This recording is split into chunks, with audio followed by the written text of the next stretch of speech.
Bob Rigdon, and I have a brand new YouTube channel, Ghost Town and Plantation Find. And today I would like to start by apologizing for the lighting and the setup here, but I am substituting my den in place of a studio because of safety concerns. So please bear with me for any mistakes I might make. I'm an amateur, haven't been long doing it except for about 1 month now.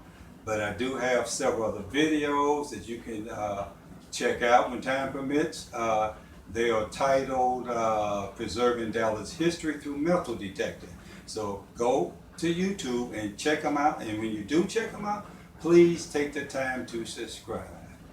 Today I would like to start by trying to encourage people that have made it a habit, and I say a habit, of going to their local parks and schoolyards, hoping to find good things.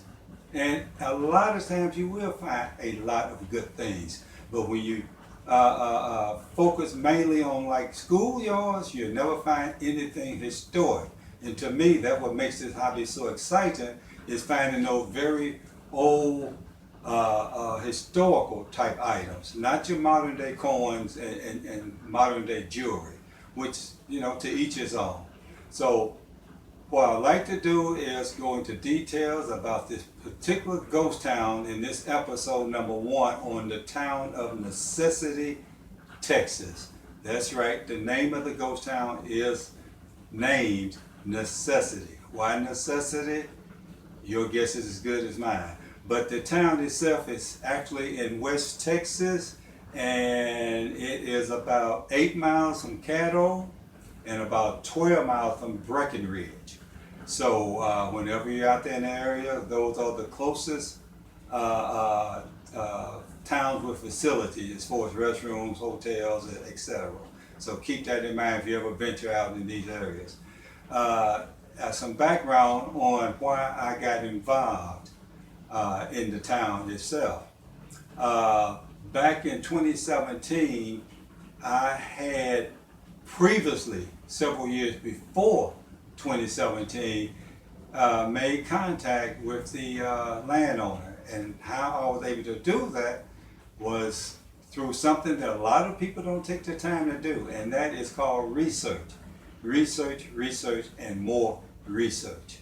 And aside from the research, as far as maps and things go, I made it a point, once I found a town that I was really interested in, like this Necessity, I made it a point to contact the Breckenridge Library and find out more on the local history of the town, why it was in existence one day and out of existence and a ghost town another. The landowner had passed away when I made contact with his son in 2017. So the son remembered me, told me to come on out, you know, gave me a date and time to meet him. When I arrived, he told me to hop on his four-wheel drive with him, and he actually took the time to give me a tour of of these 43 acres. And they had changed quite a bit. Most of the town site of Necessity actually sits on his 43 acres. He has a home, a very beautiful home, that sits across the road from the wooded, and I said wooded area. I mean, knee-high grass, a lot of trees, which were, when I went there years before 2017, several years, in fact, the whole landscape has changed. So it does look kind of eerie. But keep in mind, when you get permission from these people, these landowners, always show them the utmost respect and have respect for their property, since they have been gracious enough to allow you to search. And a point I would love to make right now is, when you get permission from these property owners, it doesn't hurt to go out and, to say to them that you are willing to share anything you might find. And even if the homeowner or landowner insists on not receiving anything in return for granting you permission, do the right thing. Maybe after you ride back home and sort through everything, go ahead and send a few items back to them so they will have a permanent keepsake and something they can brag on or talk about with their co-workers or family, etc. The items I have here today were part of the find in 2017. And I made my first coin cash, that is, find in 2017. My only regret was I was alone. I had not thought about carrying anyone alone since this was my first appearance after so many years. But the landowner was gracious enough to extend an invitation not only to me, an open invitation to come and go as I please, but I could bring anyone I wanted to bring along so they can have a shot at trying to recover something. So what I did was, later on in 2017, I did a presentation, and I'll show you some of the things I put together for the presentation at the Lone Star Treasure Hunting Club, which is over in Irving, and I am a proud member of. And I had a sign-up list for those that were going to be interested in making this 2-hour drive from Dallas, and I had 25 plus people, which shocked me. But they want to get away from just the daily routine. I mean, get away from the city and the traffic lights. I mean, this place, necessity. There's a 21-mile stretch when you leave I-20. Once you leave the major interstate, there is a 21-mile distance to the town of Necessity. And I think going through that one small town, there was only one stoplight. One stoplight, I believe I've seen about maybe 6 homes, 7 homes, occupied, unoccupied, doing this long 21-mile desolate stretch to get to this place. So if you want some adventure, ghost towns will be it. Always keep in mind also when you go to these places like this, that like I said before, being polite and respecting the landowner as well as his property will go a long way. And the point being, this particular landowner not only gave me the open invitation to return whenever I wanted to come, but he also, and I'll go into more details on the episode 2 video on necessity, but he actually got permission granted from another landowner in another ghost town that was only 4 miles away. And I'll cover that particular ghost town in the next video, episode 2. So please stay tuned. Stay tuned. It'll be coming in about a week. Some of the items here are just part of the items I recovered because, like I said, I felt like making a small donation. And I was so thrilled with this particular outing in 2017 that I submitted a story to one of everyone's favorite Western Eastern Treasure magazine, and there's a 4 or 5 page article in this issue of August of 2017 that covers more in detail everything, practically everything that I did find.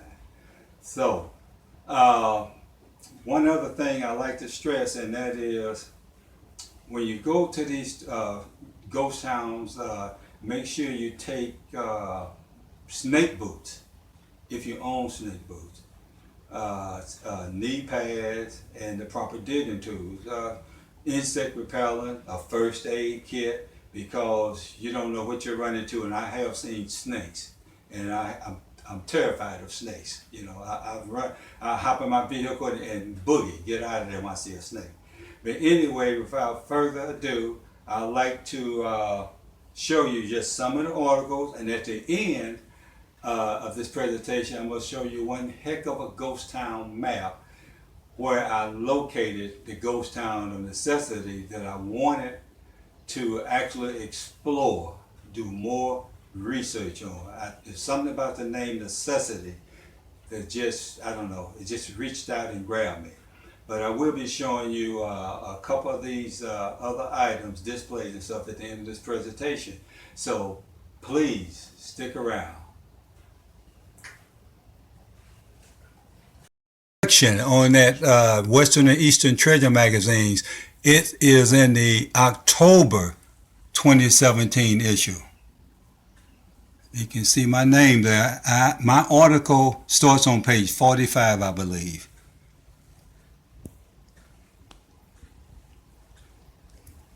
And I'll just be covering some of the artifacts here. And I think I'm going to have to turn off one of these lights. The buttons were found. I lost the lid. The buttons were found in a container that had a lid, and they were about 4 inches down in the ground. What's left of an old thimble, old pieces of jewelry, very old, clock parts, antique ladies makeup compact, my old favorite standby silverware. Years and years ago, I used to throw things like old pieces of silverware and horseshoes away, and railroad spikes. But I got smart later and decided to start keeping them, throwing them off in a box somewhere. Okay, the coins here are they're not all here because, like I said, I did make a donation of some of them that were in this cache, which I'm going to show you what they were found in. But they were the 1936 Mexican 10 cent or 10 centavos, 1909 Barber quarter, 1906 Indian head penny. What else was in there? 1907 V-nickel somewhere. V-nickel. Then I had the 1927 Standing Liberty quarter, which is right there. Standing Liberty quarter. 1865 Indian head penny. With the Indian head pennies. Right there. 1941 Mercury dime and a 1928 Mercury dime. See if I can get close-ups. I'm not too good at this. Got 1983 V-nickel also. Then I have the 1915 Barber dime, an 1892 Barber dime. And what else was in there? Also, there was a 1857 Liberty half dime, which is this little baby right here, with the hole to be worn around the neck or ankle, I'm sure. Then you have ceramic doll leg, the leg off of a ceramic doll. You have no idea what these items are. Spencer and Henry cartridge shells. Buckles. Yeah. And the old rusty spoon. I believe that is a makeup container. And moving right along, there's one Civil War bullet right there. Or mini ball, whatever you want to call it.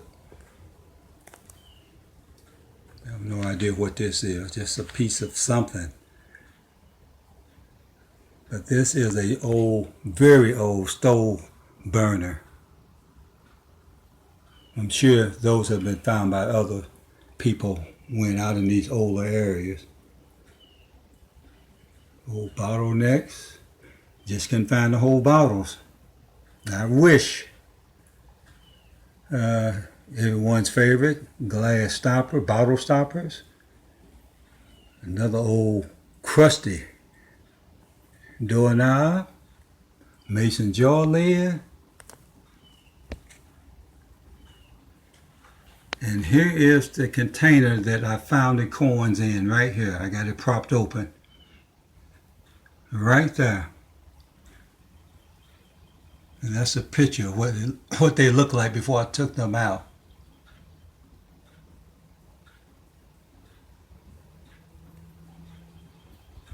So it's a very old container. And it was about 6 inches down. And I started not to dig it because of the signal. It just sounded like a massive, just a large piece of junk. But there's one thing you have to remember when you're in these old rural areas, regardless if it's a ghost town or just an open field, you need to get in the habit of digging all of your signals, because some of those signals that show iron could be actually antique locks. This is a board that I put together for a presentation at one of my Lone Star Treasure Hunt Club meetings on my trip.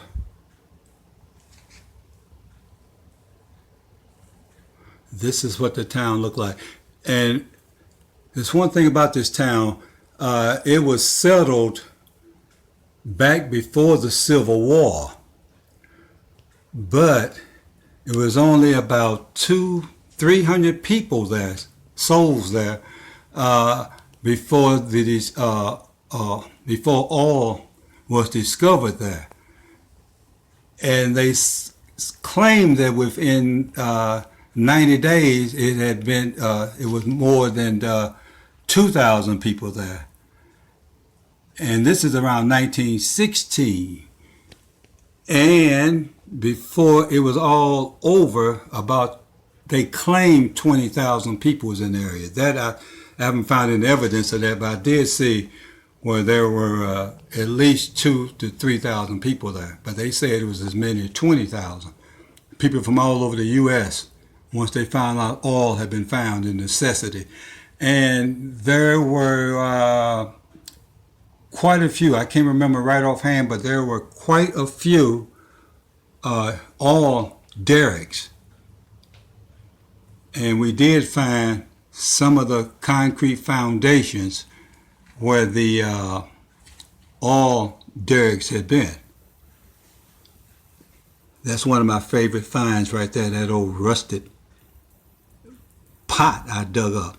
This is what remains of a bank vault. I should have went into detail about that. And there's another bank vault right behind the property owner's home, but it's actually on his neighbor's property. See, these are just some of my favorite detector, my little ace. That Ace 250 comes through all the time. So these are just some of the pictures you can see. And there was bank robberies there. I cover all that in more detail on episode 2 with more pictures from 2019. I won't go into 2018. But the club, we made about 5 trips there from 2017 to 2019, 4 or 5 trips. And this, believe it or not, is the map I was referring to when I actually located Necessity. This is a 1970 map from Jim Wheat, the ghost towns of Texas. And as you can see, it's 1970, but as you can see, the map is huge. It is 43 inches across by 3 feet high. That's why I have it mounted. But there is about 3,000 ghost towns, or what used to be towns, which are mainly just wheat fields throughout the state of Texas nowadays, that are actually listed on the back of this map with details where the post offices were located, how many people, whether it was 80 people or 8,000 people, and what caused the towns to pack up and move away. Usually it was either because of the railroad bypassing that location, or something that been found like gold or black gold, like oil, and once it petered out, the people just dismantled the places and moved away. So I hope you enjoyed this video, and if you did, please do subscribe so you won't miss episode 2, which will be a lot more different information and pictures and with details. And like they say in the movie business, that's a wrap, and thank you.